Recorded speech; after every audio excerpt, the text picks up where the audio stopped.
Hi, I wanted to share a few thoughts on the movies Clifford the Big Red Dog and Passing, both of which I watched tonight. Both came out yesterday.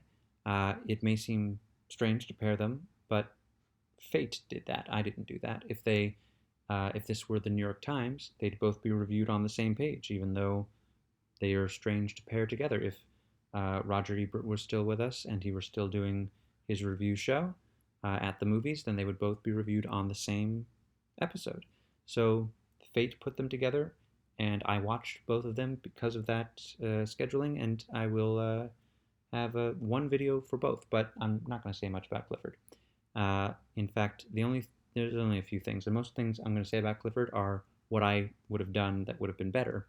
Um, but I will say that the only reason I watched it is because the idea of the photorealistic rendering of the big red dog does appeal to me because I was a fan of Clifford as a kid, and only a photorealistic rendering of the Magic School Bus or a photorealistic rendering of Care Bears would top the photorealistic big red dog. Um, and So that was the reason I watched the movie, and it was a pretty strong element of the movie. I guess it could have been a little bit better, maybe with Disney money, but it was what it was. But the other than that, the strongest element was uh, Isaac Wang, who played the character Owen, who is a friend and would be more than friends with Emily Elizabeth, who's the main character, and he also was the voice of Bone.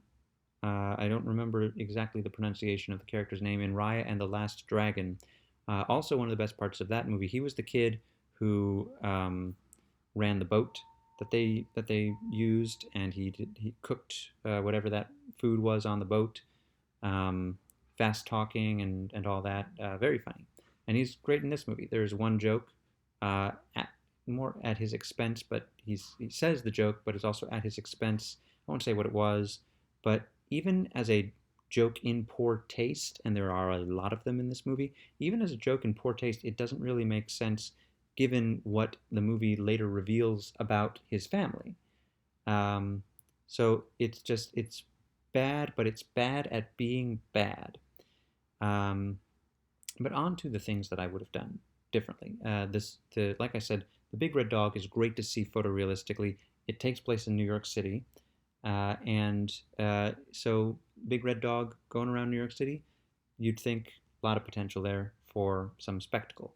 And early in the movie, the dog does run around in Central Park and chases one of those human-sized hamster ball balloon things that I have never ever seen anywhere in Central Park or New York City in 10 years of living here.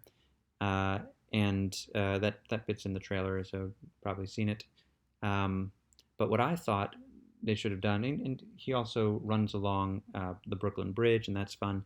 There should have been more of that in general, but in particular, uh, early in the movie when they first found out that the dog they adopted was huge, turns out to be huge. He grows overnight, and um, the Emily Elizabeth says, "Well, what if he gets bigger? We need to take him to a vet and find out what's wrong. What if he gets bigger?" And then it zooms in on her uncle, who's got a horrified look on his face, and I'm thinking it's going to jump to a nightmare sequence, him imagining Clifford even bigger, doing something. But no, it's just all we get is him and his scared face, and no nightmare sequence. But what they should have done, um, when the Titanosaurus skeleton arrived at the Museum of Natural History, they did a mock-up. The guy who runs the exhibit was on Colbert, and they did a mock-up of how it would look if an actual titanosaur walked by the Ed Sullivan Theater. So what I wanted, and what I was hoping, actively hoping in the moment was going to happen, was they were going to have the giant dinosaur-sized Clifford walking down Broadway, dwarfing theaters and taking up the whole Broadway of Broadway. And they didn't do that. That would have been cool, but they didn't do it. There was actually very little. Mostly, they have the big red dog in a little truck, um, or in small rooms. Another missed opportunity was, there are, just like there are 7 and 8 foot human beings, there are animals that grow freakishly big, like Clifford, not quite as big and not by magic, but occasionally you'll see pictures of them on social media, giant cows or giant horses. And so, considering one of the plot lines concerned a company that wants to end world hunger by uh, making bigger animals, which is a weird thing. I know that they're supposed to be the villains, but it's still weird that that's considered the solution um, in a kids movie. But I guess it's okay because they're the villains. Um, I thought there'd be more of that. The one thing they do genetic altering, and one thing that I did like with that, just a very quick thing, they did genetically altered a goat, which yielded a goat with two heads, and one of the heads started eating the ear of the other head, and that I liked. I don't know if it belonged in Clifford, but I just liked that image because goats will eat whatever. So those giant animals, and then late in the movie, Clifford jumps through a basketball game, quickly leaps out, and nudges the basketball into the hoop with his nose. And what I wanted to happen, what I was actively hoping in the moment would happen, would be the two teams would start. They cheered, but they didn't do this. I was hoping they would start arguing about, it went in our basket. It counts for a point for us. And then the other team would go, no, dogs can't play basketball. Because then you have a callback reference to a much better movie featuring a dog that was made for kids. So that, I think, will be all that I will say about Clifford. Because I don't want to associate any of the names of the many, many amazing people who are in it, mostly in bit parts and and doing their very best, not not not phoning it in just because they know what kind of movie it is. Um, and it was nice to see each and every one of them, however briefly. But I was I was glad that Isaac Wang was a main character, um, because it was nice to have him there to add a little fun to the kids movie about the giant red dog. Anyway, Passing also takes place in Harlem, and it is based on a Nella Larson novel, the Nella Larson novel Passing. Um, I first heard that this movie was going to happen. I've known about Passing for a long time. I've been meaning to read it, um, but if you know my blog, you know that I learn about books. Sometimes I acquire them, and then it takes me 10 years to actually read them. I have a plan to get this book, and I'm going to get the complete fiction of Nella Larson because it's a relatively reasonably sized complete fiction collection. Um, but I was okay with not reading the book before seeing the movie because sometimes it's nice to do that. Usually I do that, or if I finish a book, I immediately watch the movie if it's available to me. Like The Great Gatsby happened, both versions happened to be available when I finished that book. But other times it's nice to for the movie to be able to surprise and to not go in with expectations, knowing what's going to happen. Something happens that's slightly different than in the book, and then it distracts from the rest of the movie. So I was glad to do it this way this time. I first heard about the movie on an episode of It's Lit on the Storied YouTube channel, which is affiliated with PBS. It was about Harlem Renaissance authors, and it mentioned Nella Larson and Passing. And the person said, and Passing, something along the lines of Passing was going to be made into a movie directed by Rebecca Hall. Good for her. That's what the person said. And my first thought was that she was being sarcastic. It was Princess Weeks is, I believe, her name, or at least her YouTube personality. And at first I thought she was being sarcastic because I'm familiar with Rebecca Hall. She's in Godzilla vs. Kong. I think my first experience with her was Professor Marston and the Wonder Woman, and I thought she was white. And so I thought this person's being sarcastic because this white woman is presuming to make this movie based on the Harlem Renaissance classic. But then I, of course, thought, wait a second. I looked her up, and she is in fact black. And but appearing as white, passing as white, is something that she and her family have struggled with, had to deal with for, I guess, a couple of generations. She's been doing the rounds, publicity, and she's talked about this in interviews. The one that I watched was CBS Sunday Morning, because that's the the thing that I watch, and so that's where and they did a segment on her, and that's the one where I got her story, and I encourage you to watch that video. It's very interesting. Um, but so this was now, oh well, this is it's personal for her. It's that's how I learned about the movie. And again, she was in Godzilla versus Kong. She's been in a lot of movies, and I am a fan. She was in The Prestige. I'm just looking at a Tumble Down was interesting. Um, so now I learned about this movie. I learned something new about Rebecca Hall, and I was familiar with the book, and I was curious about the book already. And the movie doesn't disappoint. It is worlds better than Clifford. That is the only way that those two movies could be mentioned in the same thought. Is this movie is worlds better than Clifford? First off, stylistically, like the look of it, which when the first trailer came out, I was a bit confused. It's in the 4:3 or whatever, how 4:3 aspect ratio, better known perhaps as full screen. Uh, and I thought, why would she do this? It's also in black and white. That's a little bit more understanding. It in black and white it's still classy, black and white. Um, and maybe there are directorial reasons for doing these things. I guess the not doing it in a widescreen was a budgetary thing, potentially, but I don't know. Uh, I that those details must have been in other interviews or reasons for doing that. But it looked great, and it looked like and felt like, well, looked but not felt. It looked like um, a movie from the 30s or 40s, from the early days of talkies, and it had that just uh, sheen and charm, and it was beautiful to look at. And because it had the bars on either side, uh, it looked like one of the monster movies, the Universal monster movies that I love so much.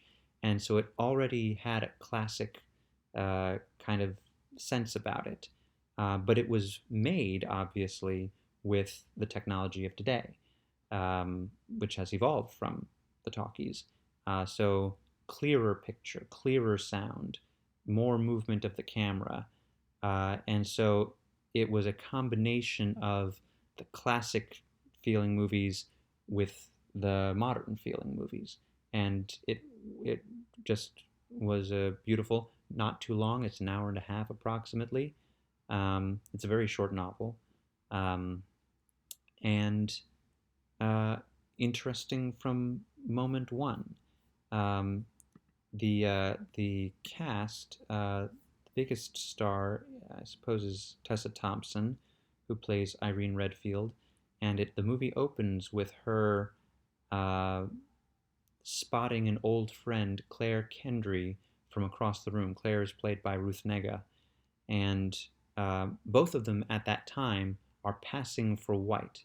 Uh, Irene later says to someone, they pass by Alexander Skarsgård's character. He's the husband of Claire, um, and Tessa Thompson passes by with someone else, and it's a very awkward encounter because he does not like black people, but he thought that she was white, and she says to the person you just met, the only person I met when I was pretending to be white. Um, and so, but the movie opens with them reuniting, and then they Claire, perhaps wanting to, having been in the white world for so long, wanting to uh, get back into like where she grew up and all that, and feel that connection. So she starts getting close with Irene and her husband, much to Irene's unhappiness, and it just it we watch Irene's. I mean, she doesn't like the attention that Claire's giving her husband, but she also is conflicted about this is an old friend of hers who she has affection for, but who's doing something that is, I mean, She can understand why she would do it because there are advantages, but it also feels like a betrayal. But they're old friends, so that's the struggle throughout, and you can see that Claire's got a little bit of it too, but she's also too deep into it, and and the way that the movie ultimately and the story ultimately plays out uh, proves just how deep into it she is and how she's kind of trapped by it. Um, there's a character, Hugh Wentworth, who they meet at some clubs in Harlem, and he's another white person. And Claire, at these clubs, I guess they're playing with the idea, the thing that actually I guess happened, where white people would come up to Harlem and enjoy the jazz clubs, something that they wouldn't tell people that they would do, so kind of a guilty pleasure. Um, but they strike up a friendship with this Hugh Wentworth, and he's played by Bill Camp, who's one of those journeyman actors. I would say probably because I can see from his resume he's been in things, but I don't remember him specifically from most of these things. Uh, and so he's like, and the role was originally supposed to be played by Benedict Cumberbatch, I guess, according to Wikipedia. Um, and but it got to the point where he wasn't going to be there in time. It was a very short shoot, and they had to film scenes with the guy, and so it was this guy instead, and he was great, uh, and I think that Benedict Cumberbatch would have been fine, but I think he would have been distracting. Uh, it's like most of these people aren't huge stars. Tessa Thompson's probably the biggest star out of them, and it's not that stars can't be in movies like this, but to have Doctor Strange there with Valkyrie, for instance, might have been that thought would have gone through my head instead of being able to take in the movie. Um, so but just for an actor like this to get a big role like that in this small intimate movie, uh, I as opposed to Sherlock slash Doctor Strange slash a whole bunch of other things. I'm glad that happened. Andre Holland is another one who I recognize from a bunch of things, uh, but not specifically. Just I know I've seen him before. I'm just not sure where. Is that kind of actor? Um, and occasionally they break out, and hopefully he will. He plays Irene's husband Brian, who's kind of well, one of the things, one of the plot lines is he wants to leave America. I guess he wants to go. I think he wants to go to South America, where it will be easier for a black family, for black kids to raise black kids, and she doesn't want to leave, or she's reluctant to, and so they're both kind of pointing fingers at each other about the connection to the white world that they live in, and she's worried about him being too interested in Claire, and he's worried about her uh, not take because she also doesn't want her kids, doesn't want him talking to their kids about racial violence, wants to shield them from that. I think he's concerned that she's uh, living in not quite the real world. So there's a lot going on in a small but not too small, just the right size movie. And I'm hoping to see some Oscar gold. It's dangerous. I think this is the first Oscar type movie that I've seen of this year, of this Oscar season. And just this past weekend, I watched Promising Young Woman, which was nominated for a bunch of things last Oscars, but I hadn't seen it, and so it didn't really factor in. And if I had, I probably would have been rooting for different things when I saw it. So dangerous to say at this point that I would love to see some Oscars for this movie. But even if it doesn't get it, it's a wonderful writer director debut for Rebecca Hall. Um, the right up to the last fade out is just beautiful, and great work from Tessa Thompson. Actually, probably my favorite work from Tessa Thompson so far. And Ruth Negga, I've probably seen her in things, and but not as prominently. I mean, she's not Valkyrie. Like I've seen Ad Astra, I've seen uh, um,